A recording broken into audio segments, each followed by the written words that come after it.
Dan terkonfirmasi sudah tanah air ini sudah kehilangan 362 triliun rupiah daya beli masyarakat akibat pandemi COVID-19. Angka ini terhitung dari 30 Maret hingga 6 Juni 2020 dan diungkapkan langsung oleh Menteri PPN sekaligus Kepala Bappenas Suharto Monoarfa pada rapat Komisi 11 DPR RI hari ini. Ini pula yang tentunya secara tidak langsung menjadi alasan PSBB di tanah air dilonggarkan mengingat besarnya potensi kerugian apabila ekonomi tidak kembali dibuka. Namun tantangan gelombang kedua tentunya sudah di depan mata mengingat jumlah penyebaran kasus yang semakin menggila semakin hari. Sehingga pertanyaannya sederhana saja. Berapa besar potensi kita bisa kembali #di rumah aja. Pertimbangannya akan kita bahas dalam Corona menggila waspada gelombang kedua. Berikut data yang dapat kami sampaikan. Yang pertama adalah update penyebaran kasus COVID-19 secara global. Di mana secara global angkanya sudah lebih dari 9,05 juta jiwa dengan tentunya jumlah pertambahan hampir 90.000 per hari atau sekitar 86.000 per hari dengan total kasus yang meninggal sudah 470.000 sekitar 470.000 jiwa dan juga yang sembuh 4,84 juta jiwa. Tentunya ini menjadi satu pertanyaan apabila angkanya nanti sampai ke kurang lebih angka psikologis 10 juta di sini. Apa yang kira-kira akan dilakukan WHO dan juga negara-negara terkait dengan jumlah kasus penyebaran terbesar. Seperti contohnya di Amerika Serikat yang berada pada peringkat pertama 2,34 juta jiwa jumlah korbannya dengan total penyebaran kasus per harinya sudah berada di angka kisaran 14.175.000. Tentunya ini menjadi satu pertanyaan bagaimana cara Amerika kemudian menekan angka ini ke depannya karena ekonomi sudah kembali mulai dibuka. Nah, yang meninggal berada di angka 122.000 dan juga yang sembuh tentunya berada di kurang lebih ada di angka 975.000 orang di sini. Ini menjadi satu pertanyaan yang menarik. Apakah Amerika Serikat nantinya apabila ditegur oleh WHO ke depannya siap untuk menutup ekonomi? Tentunya tidak, karena ini juga sudah diserukan oleh Donald Trump juga oleh Menteri Keuangan Amerika Serikat Steven Mnuchin yang mengatakan bahwa ekonomi di Amerika tidak akan ditutup kembali. Karena kenapa? Sederhana aja ya. Biaya untuk menutup ekonomi kembali dan memberikan stimulus akan jauh lebih besar daripada gelombang pertama. Nah, kita lihat negara selanjutnya di sini karena kita mulai menimbang-nimbang apakah ada beberapa negara yang kemudian harus kembali menutup ekonominya atau mengetatkan kembali lockdown atau PSBB-nya di negara mereka. Yang kedua adalah negara China.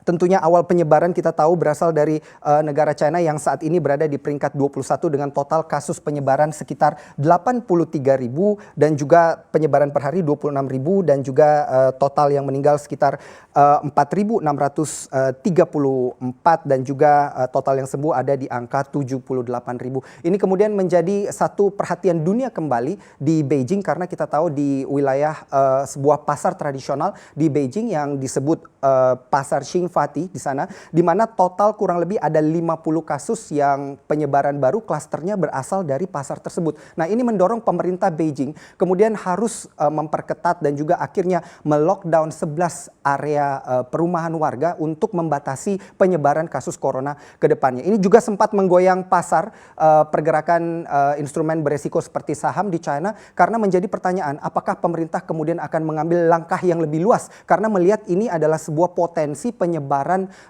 corona tahap 2 atau potensi penyebaran untuk virus yang kedua, gelombang kedua. Dan yang ketiga di sini terlihat di posisi ketiga ada Australia yang kami pilih karena tentunya sebelumnya sudah membuka ekonomi kembali, namun akhirnya harus memperketat wilayah Victoria karena di sana ada klaster penyebaran baru dengan jumlah 2 digit semenjak tanggal 9 Juni 2020. Ini menjadi pertanyaan, apakah yang harus dilakukan oleh negara Australia selanjutnya? Apakah lockdown atau mungkin pengetatan wilayah darurat hanya akan terjadi di wilayah Victoria saja atau sebenarnya dapat menyebar ke wilayah-wilayah lainnya? Ada beberapa negara lagi yang kemudian mengetatkan pembatasan atau wilayah daruratnya seperti Korea Selatan yang dikatakan ditemukan klaster-klaster baru dan tentunya ini membuat pasar menjadi bertanya tanya, apakah potensi untuk penyebaran gelombang kedua ini akan semakin besar? Karena kalau kita lihat di Indonesia sendiri, di tanah air di sini total kasusnya memang masih berada di angka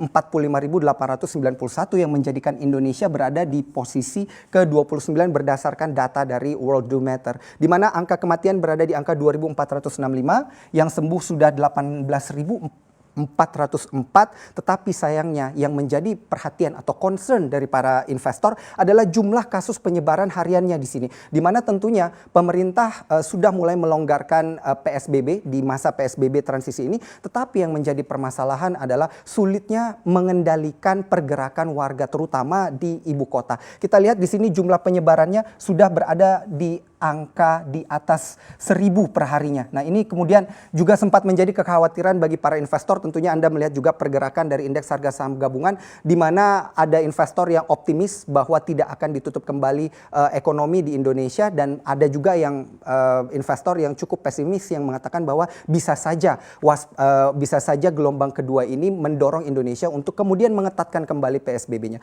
Karena total dari tes yang sudah dijalankan selama ini adalah 639.385 dengan total tes untuk 1 juta populasinya hanya di angka 2.338. Ini artinya apa? Artinya jumlah kasus penyebaran COVID-19 di Indonesia yang berada di angka 45.000 ini bisa kita bilang belum cukup menggambarkan kondisi penyebaran keseluruhan di Indonesia.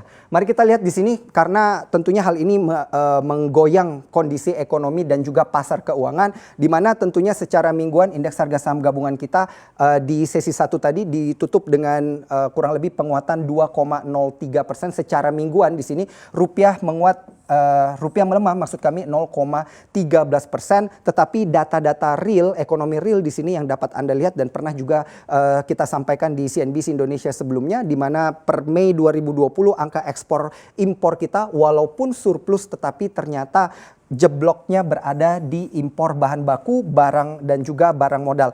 Ekspor pun juga di sini dikatakan walaupun tumbuh 10,53 miliar dolar Amerika Serikat, ini sudah terkontraksi 28,95%, dan kita tahu kontribusinya pada PDB adalah 17%. Di mana untuk kuartal 1 di sini dikatakan sepertinya corona belum cukup memukul ekonomi karena masih ada pertumbuhan 0,24%. Sehingga di kuartal kedua tentunya apabila kita melihat penurunan ini, maka ekspor di kuartal kedua di sini tentunya lebih berpotensi untuk menurun. Kemudian investasi real seperti PMTB di sini dikatakan untuk kuartal 1 tumbuh 1,7% dengan kontribusinya terhadap PDB ada di kisaran 30%, dan agak sulit sepertinya untuk melihat pertumbuhan ini di kuartal kedua mengingat penurunan bahan baku dan juga barang modal yang menekan perputaran ekonomi terutama pada PMI atau manufacturing index kita. Dan juga ini data ekonomi real yang kita lihat melalui indeks penjualan real, di mana di bulan April dan diprediksikan di bulan Mei nantinya akan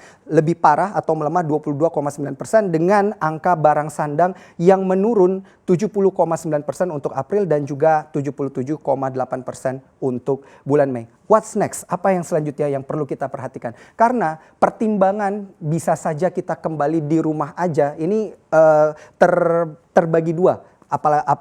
Apabila kita melihat pada poin-poin berikut ini, investor yang berpikir bahwa ada optimisme ke depannya akan melihat pada poin-poin yang pertama, kedua, dan ketiga, di mana kemungkinan untuk kembali di rumah aja ini cukup kecil karena biaya jumbo dan kerugian untuk menutup ekonomi tentunya akan jadi sangat besar. Dan yang kedua, ekonomi juga sudah terseok-seok, jadi tidak mungkin ekonomi kembali ditutup. Dan yang ketiga, melihat perkembangan vaksin dan obat-obatan tentunya ini menjadi satu optimisme bagi para investor untuk tetap bertahan di instrumen-instrumen beresiko. Namun ada tipe investor-investor yang sedikit pesimis, di mana tentunya melihat apabila jumlah rumah sakit dan tenaga medis yang terinfeksi ini semakin banyak, maka tentunya tidak menutup kemungkinan opsi ini bisa saja diambil. Dan yang terakhir pertimbangannya adalah jumlah total penyebaran yang berada di angka 1.000. Ini tentunya yang membuat pesimisme dari para investor. Namun kita masih akan melihat bagaimana kelanjutan karena masih belum ada yang tahu end game daripada